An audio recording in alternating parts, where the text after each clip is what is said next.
¿Qué tal? Bienvenidas y bienvenidos a un nuevo episodio de esta serie titulada Rotos y Descosidos. Hoy vamos a trabajar un personaje que su historia se encuentra en 2 Samuel capítulo 13. ¿Estás lista? ¿Estás pronto? ¿Tienes tu Biblia? Bien. Vamos a leer algunos versículos, no todo.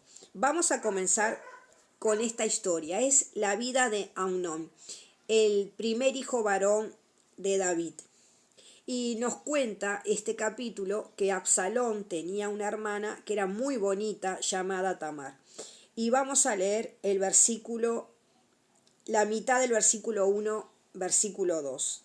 Y Amnón, su medio hermano, se enamoró perdidamente de ella, refiriéndose a Tamar, ¿verdad? Amnón se obsesionó tanto con Tamar que se enfermó. Ella era virgen y Amnón pensó que nunca podía poseerla. Pero Amnón tenía un amigo muy astuto, su primo Jonadab, quien era hijo de Simea, hermano de David. Cierto día Jonadab le dijo a Amnón: ¿cuál es el problema? ¿Por qué debe el hijo de un rey verse tan abatido día tras día?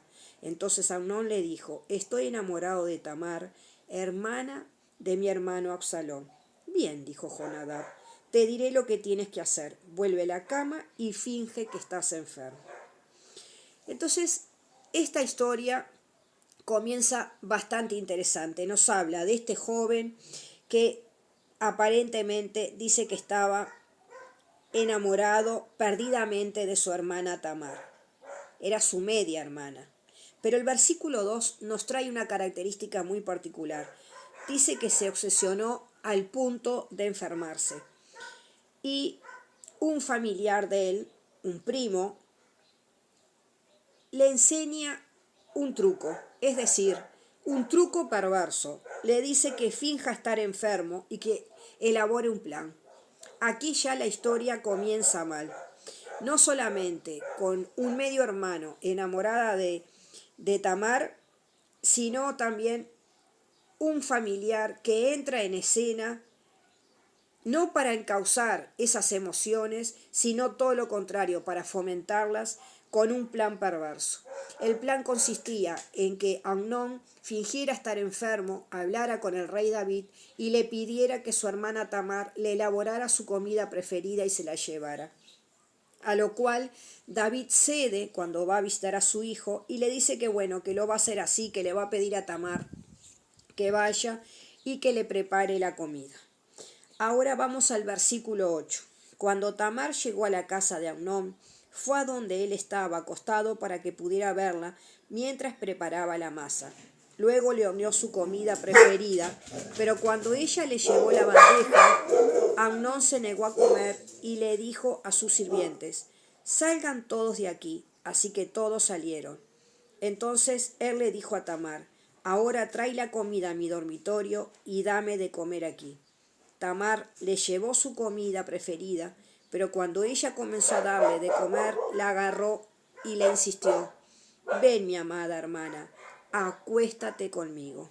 No, hermano mío, imploró ella, no seas insensato, no me hagas esto. En Israel no se hace semejante perversidad. ¿A dónde podría ir con mi vergüenza? Y a ti te dirán que eres uno de los necios más grandes de Israel. Por favor, simplemente habla con el rey y él te permitirá casarte conmigo. Pero Amnón no quiso escucharla y como era más fuerte que ella, la violó. De pronto el amor de Amnón se transformó en odio y la llegó a odiar aún más de lo que la había amado. Vete de aquí, le gruñó. No, no, gritó Tamar, echarme de aquí ahora es aún peor de lo que ya me has hecho. Pero Amnón no quiso escucharla. Entonces llamó a su sirviente y le ordenó: echa fuera a esta mujer y cierra la puerta detrás de ella. Esta historia, desde el punto de vista de la psicología, es apasionante. Este es mi punto de vista. Yo aquí lo que veo es un joven con un trastorno de personalidad. Es más, me aseguraría afirmar que el trastorno de personalidad es el que llamamos borderline o trastorno de personalidad límite. ¿En qué consiste este trastorno de personalidad? Bueno, son personas que tienen un patrón de relaciones inestables que van desde la idealización a la devaluación. Y aquí lo vemos. Él idealizaba, decía que estaba enamorado, que la quería, hasta quería comer de las manos de Tamar, pero luego que obtiene lo que él desea, la viola y la desecha. Recuerdas que le decía que estaba inmensamente enamorado y que se enferma, la idealizaba, pero luego la hace echar, dice esta mujer. Ahí vemos claramente cómo él fluctuó entre la idealización y la devaluación de esta persona. Por otro lado, las personas con un trastorno de personalidad límite o borderline tienen conductas impulsivas, un mal manejo de los impulsos. Aquí vemos un joven que en vez de decir, no, es mi media hermana, ¿cómo me voy a enamorar de ella? Imagínate, él era un príncipe. Jovencitas habría por doquier a su alrededor, de las cuales él se podría haber enamorado, pero no, él tenía una obsesión. Esta es una característica de las personalidades borderline. Anhelan algo al punto de la obsesión, es decir, eso lo quiero, lo que los abuelos de antes le llamaban el caprichito, ¿verdad? Quieren eso, y hasta que no lo obtienen, parece ser que no ceden en ese anhelo, en eso que desean. Tener sueños, tener metas, es realmente algo saludable, es lo que nos hace progresar. Pero cuando ese deseo, ese anhelo se convierte en una obsesión, se convierte también en un pecado. Y aquí vemos un plan perverso, porque esto, que si bien es un trastorno de personalidad, no quita que aquí vemos a alguien que está cometiendo ya un pecado desde el mismo momento en que está maquinando junto con un familiar cómo llevar a cabo el plan para obtener lo que quiere. Entonces esto es propio de las personalidades borderline. Esos anhelos que no los pueden detener, son casi que obsesiones, quieren algo y no paran hasta conseguirlo. Otra de las características de las personalidades borderline es que tienen frecuentes estados de ánimo que fluctúan, van cambiando, son cambios muy frecuentes de ánimo y tienen un sentimiento casi crónico de desolación. No les gusta estar solos, no soportan estar solos. Se dice que ellos desde el punto de vista emocional tienen un vacío impresionante en su interior. Por otro lado, tienen un mal control de la ira. No saben, el enojo es saludable expresarlo. Esto me molesta, aquello no me gustó. Lo que no es saludable es expresarlo en forma de ira. Y estas personas lo hacen. Vimos allí que Amnón, una vez que obtuvo lo que quiso, hace que el sirviente deseche a Tamar y la eche fuera de la propiedad. Entonces, otra de las características que estas personalidades, estos trastornos de personalidad tienen, es que ellos permanentemente tienen un mal manejo de la frustración. No pueden quedar frustrados. Ellos necesitan satisfacer siempre lo que desean. Desde el punto de vista emocional, ellos tienen una imagen de sí mismos muy pobre. Por fuera parecen poderosos. Recordemos que él estaba en una situación de poder, era hijo de un rey, era un príncipe. Pero emocionalmente, cuando tú profundizas en la vida de ellos, te das cuenta que hay una autoestima realmente muy frágil, muy dañada. Y tienen un miedo impresionante a ser abandonados. Este trastorno borderline antes se diagnosticaba a partir de los 18 años, pero actualmente se está diagnosticando cada vez en etapas más tempranas. Hay adolescentes que ya tienen este trastorno de personalidad. Incluso uno de los síntomas es el del pensamiento paranoico, es decir, tienen un pensamiento de que alguien les va a hacer daño o de que alguien le va a molestar, o esa paranoia de estar pensando que de pronto pueden ser rechazados, heridos o lo que sea por otras personas. Y algunos llegan a tener características de autolesiones o comportamientos suicidas, pero eso rara vez se presenta. Lo más característico es la falta de empatía, el mal control de los impulsos, la obsesión con algo y esa insatisfacción permanente. Una vez que obtienen lo que quieren, pasan de la idealización a la devaluación y después que obtienen eso, no solamente lo devalúan, ya lo rechazan y no lo quieren, sino que necesitan otra cosa para volver a empezar un nuevo ciclo.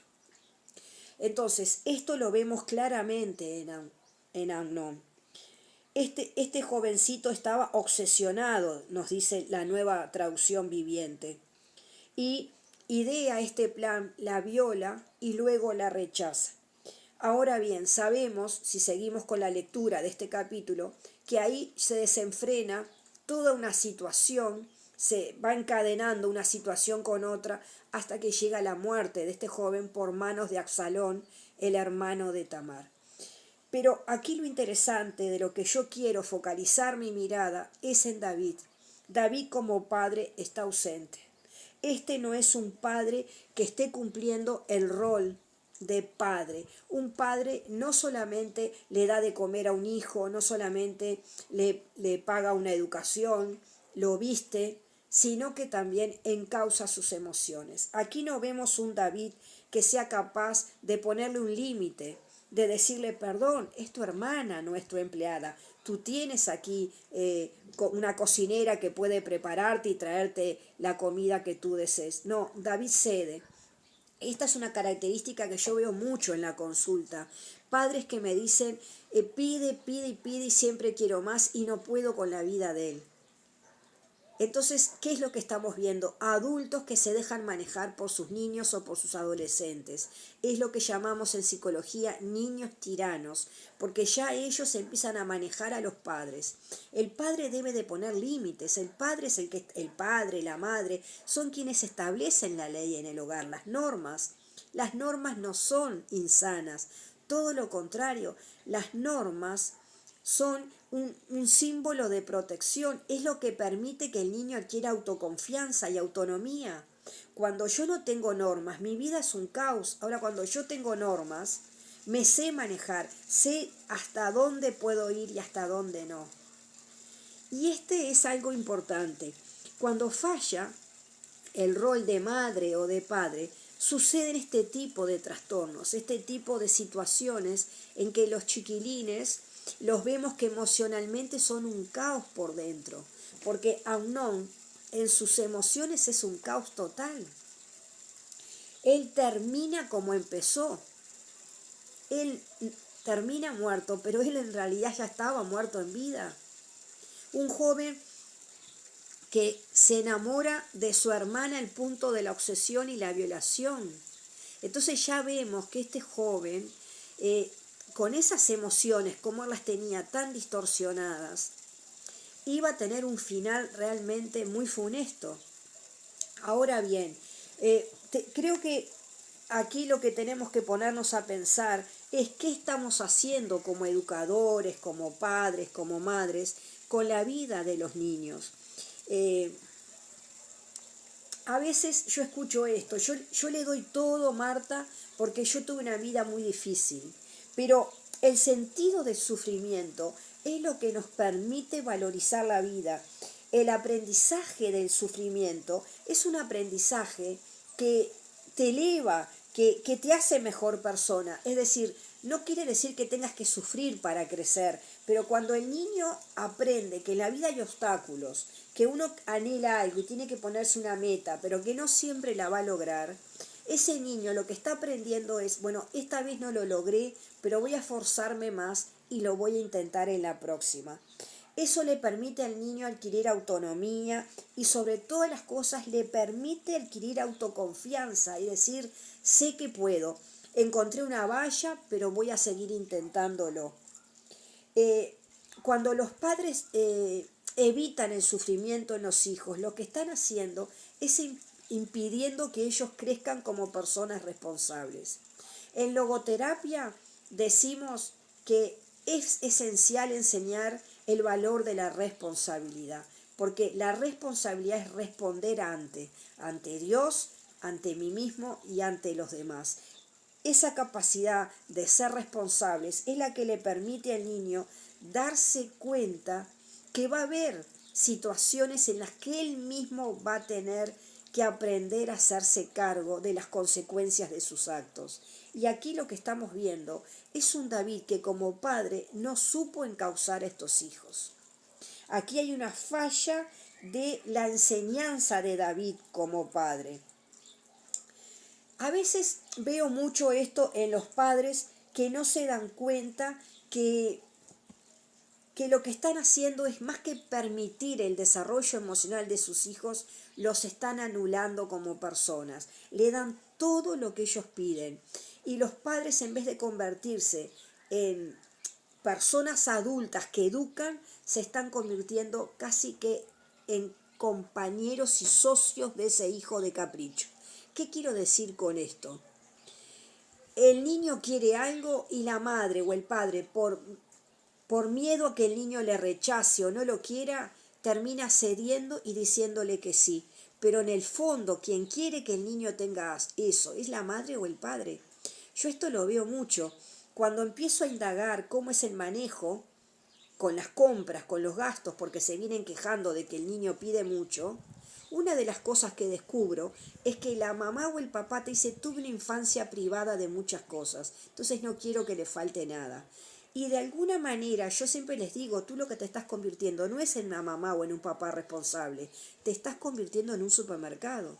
Porque el niño asocia, yo puedo tener todo lo que quiero en la vida, y eso no es así, porque cuando llega adulto se va a dar un golpe contra una pared. En algún momento va a encontrar un no como respuesta. Entonces, ¿qué va a pasar con esa capacidad de frustración? A los niños es necesario enseñarles a decir, esto no lo puedes tener, y que así mismo se digan, si lo quiero me tengo que poner una meta, pero no todo lo voy a tener ya. El no es posible. Es necesario que los niños reciban un no cada tanto. Esto no lo puedes tener ahora, no estoy de acuerdo con que esto los tengas, sos muy pequeño para tenerlo, ya vamos a ver más adelante, en casa hay conflictos económicos, a los niños hay que hablarles y cuando uno les habla, ellos entienden. Pero algo muy interesante es esto. Cuando yo era niña, los casamientos eran la fiesta. Luego pasaron a ser los cumpleaños de 15, donde se veía que los padres ya estaban 2 o 3 años pagando esa fiesta. Pero ahora pasa, yo lo escucho en la clínica, que los padres dicen, todavía estoy pagando el cumpleaños del año pasado. Y estamos hablando de fiestas de 7, 8, 9, 10 años. Los padres son los que le están fomentando al niño, quiero, quiero, quiero y tengo. Los padres son los que están de alguna manera formando un aunón, que quiere algo y lo tiene que tener. Esta enseñanza que vemos aquí de este joven con este corazón roto y descosido nos permite a nosotros realmente preguntarnos, ¿estoy cumpliendo bien mi rol de madre o de padre? ¿Cómo estoy llevando a cabo esta tarea de educar a alguien? Alguien que Dios me permitió tener. Tenemos que darnos cuenta que somos responsables de esa vida y que estamos llamados a la santidad en todo momento. También educar a los niños bien es parte de la santidad. Esta historia de Amnón es una historia riquísima que nos puede hacer pensar muchísimo en la forma en que estamos nosotros trabajando en estos roles, como madre, como padre o como educador. No hace mucho se hizo en Uruguay una encuesta que abarcó a 390.000 niños y que lo que se trató de indagar es el consumo. Y lo que se vio es que en hogares, en ciertos hogares, 3 de cada 4 niños eran los que determinaban o marcaban el tipo de refresco que se iba a consumir en la casa o el tipo de comida. Fíjate, niños decidiendo qué comer o qué tomar. Y esto se ve cotidianamente, que padres o madres que te dicen no quiero pasar vergüenza cuando vamos por ahí, así que le termino comprando lo que quiere. Creo que esta enseñanza bíblica aquí de Amnón La podemos ver desde la perspectiva del pecado, pero también la podemos ver desde la perspectiva de las emociones. Es necesario aprender que como padres o como educadores tenemos una tarea fundamental de encauzar las emociones de los niños y de los adolescentes que tenemos a cargo. Espero que esta enseñanza haya sido de bendición en tu vida. Nos vemos en un próximo episodio. Que Dios te bendiga ricamente.